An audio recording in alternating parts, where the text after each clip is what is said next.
খানাকুলের রাধাবল্লভপুর এলাকায় বাইক দুর্ঘটনায় জখম দুই বাইক আরোহী সহ 3 জন।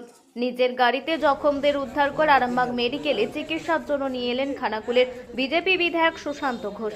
জানা গেছে আহতদের নাম রাজ্জাক আকরম ও প্রবীর কুমার মাইতি। দুজনের বাড়ি শীতলপুর মীর মহলা ও আরেকজনের বাড়ি স্থানীয় রাধাবল্লভপুর এলাকায়। প্রবীর কুমার মাইতির ওই এলাকায় একটি দোকান রয়েছে। বাইক নিয়ন্ত্রণ হারিয়ে প্রবীর বাবুকে ধাক্কা মারে। জানা যায় এদিন বিধায়ক কলকাতা যাওয়ার জন্য রওনা দিয়েছিলেন নিজের গাড়িতে করে। সেই সময় রাস্তায় দুর্ঘটনায় জখমদের পড়ে থাকতে দেখেন তিনি।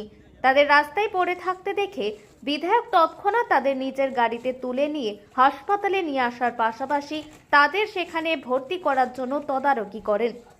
হয়েছিল বলতে ওরা খানাকুলের দিক দিয়ে আসছিল, তো আসার পথে ইনি গৌড়াম থেকে আসছিল। ইনি আর গাড়ি মানে দু সাইড, এক মায়াপুরের দিক থেকে এবং গড়াঘাটের দিক থেকে কোনো দিক দেখেনি, সোজা আসছিল, ওরাও আসছিল, হ্যান্ডেলে লেগে ওই ব্যক্তিটাও পড়ে গেছে এবং এরাও পড়ে গেছে, পড়ে গিয়ে চোটচাট হয়েছে। এদের নাম কি? আর দুজনের একজনের নাম হচ্ছে আকরাম, একজনের নাম রাজ্জাক। এদের বাড়ি কোথায়? বাড়ি শীতলপুর নির্মহল। কোথায় যাচ্ছিলেন কি জানেন? ওরা যাচ্ছিল খানাকুল যাচ্ছিল। আচ্ছা, ওটা কোথায় হয়েছে অ্যাক্সিডেন্টটা? গৌড়াম। আচ্ছা আচ্ছা, এনারা কি তৃণমূল কর্মী বা কিছু জানেন? তৃণমূল কর্মী বলতে এরা সোনার কাজ করে বাইরে এই বাড়ি এসেছে, তো তৃণমূল সমর্থক। সেখানে এমএলএ নিয়ে এলেন, কি বললেন? এমএলএ নিয়ে এসছে, অবশ্যই ওনাকে অসংখ্য ধন্যবাদ জানাই, কেন ওই মুহূর্তে কোনো গাড়ি ফাড়ি পাওয়া যাচ্ছিল না, উনি আসছিল, ওনার এটা কাজ, দায়িত্ব, উনি কর্তব্যটা পালন করেছে। আর আরেকজন যে আহত হয়েছে উনি কে? আরেকজন যে আহত হয়েছে উনি ওনার গৌড়ানি বাড়ি, আমি চিনি না, ঠিক আছে, ওনাদের বাড়ির লোককে খবর দেওয়া হয়েছে, ওনাদের বাড়ির লোক আসছে। আপনার নাম? আমার নাম শেখ শামসুদ্দিন। আপনি কে হন এনাদের? আমি ওনার চাচাতো ভাই।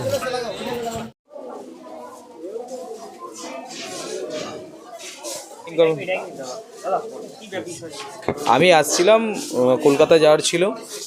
এবার রাধাবল্লভপুর, খানাকুল রাধাবল্লভপুর, ওখানে আমার গাড়ি যখন এসেছে তার আগে দেখছি যে বেশ কিছু মানুষের জটলা, ওখানে 3 জন অ্যাক্সিডেন্ট হয়ে শুয়ে রয়েছে। মানুষজন জল টল দিচ্ছে, অবস্থা খুব খারাপ, নাক মুখ দিয়ে রক্ত বেরোচ্ছে।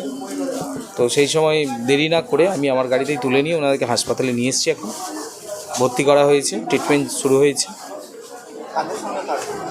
বাইকের সাথে একজন দোকানদার, ওখানে উনি দোকান থেকে বেরিয়ে রাস্তায় বেরিয়েছিলেন, সেই সময় একটা বাইক এসে একদম সরাসরি ওনাকে মেরেছে। বাইক আরোহী তারাও তাদেরও ফ্র্যাকচার হয়ে গেছে, নাক মুখ দিয়ে রক্ত বেরোচ্ছে।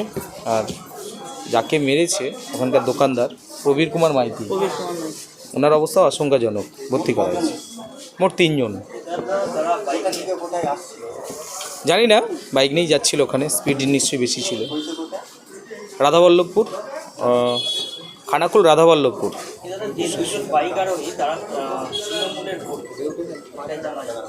দেখুন, আমার কাছে কর্মী টর্মীর কোনো বিষয় নেই, আমার কাছে বিষয় হচ্ছে মানুষ ওই সময় সমস্যায় পড়েছে, কঠিন অবস্থায় পড়েছে, প্রাণটা বাঁচাতে হবে, এটাই আমার কাছে বড় ছিল। কে কোন দলের আছে সেটা আমি দেখিনি।